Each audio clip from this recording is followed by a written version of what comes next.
sisi wakaaji wa sehemu hii, sisi watu wa sehemu hii tunakuheshimu sana. Vile umetusaidia kutoa mambo ya banditry. Na saa hii we ni loyal deputy to President William Ruto. Sisi tunataka tukuambie, hapa hautakuja kuomba kura, malizana na mambo ya Ruto aingie second term, na wewe ni 6th president of the Republic of, wewe ni 6th president ya Republic ya wapi? Kenya. Na nataka nikuambie naibu wa rais, hii watu hawadanganyi. Kama hatukudanganya Raila na tulimpigia tuaman, na wewe ambao umesaidia rais wetu, wewe sisi tunakuangalia kabisa na tunajua you are delivering what the president needs. Ule mwingine alikuwa mkora, anatumwa na rais pande hii, anapichana pande ile nyingine. Lakini wewe ni straight, umetumwa leo, umekuja mchana. Ule alikuwa anatembeanga usiku. Alikuwa anapewa pesa, pelekea watu, yeye nakula. So mimi nataka nikuambie, sisi tuko loyal na tutakuhakikishia you don't need hata kuambia hii watu ya hapa watakupigia kura. Utakuja unapitia hapa tu na unaambiwa tu wewe ni 4 term. Saa hiyo tutakuwa tumemaliza hiyo inquiry, sasa itakuwa inabaki 2 term, si ndio? So mimi nataka nikuambie sisi ni kitu moja na tutakuunga mkono. Naibu wa rais, unajua kuna kina mama hapa wamenisumbua sana. Wameniandikia list mrefu ya teams yao na wanataka tu registration.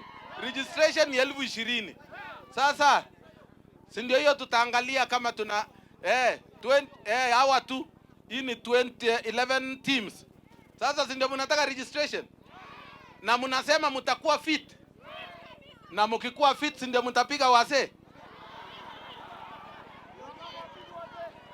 Sasa wazee si ndio mchangamuke?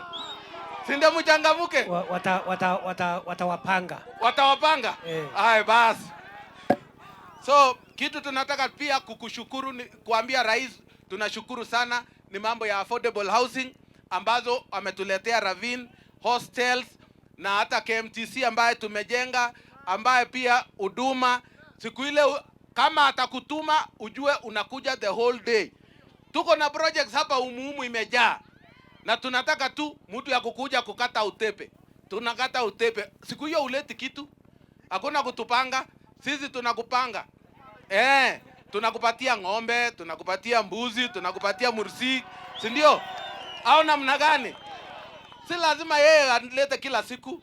So hiyo ndio mambo yote ambaye ningetaka niseme, na mimi nataka tu utusaidie kwa Eldama Ravine Town. Eldama Ravine Town is a municipality.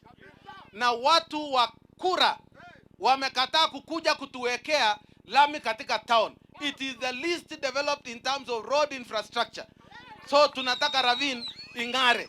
Hata hii lami ya hapa Torongo is better than ile ya Ravine. Au namna gani? Ile inatoka huko mpaka mwisho huko, it is better. Ya Ravine imekuwa tu mbaya sana. So tunataka tuko na meya hata ya town hapa na ako hapa. So mimi nataka tu nikushukuru, na kwa sababu ya muda mimi nataka nipatie nafasi utapatiana nafasi nyingine. Sasa wacha tuseme sasa wapi 2 term ya rais? Rais Ruto 2 term. Rais Ruto 2 term. Deputy Kindiki 1.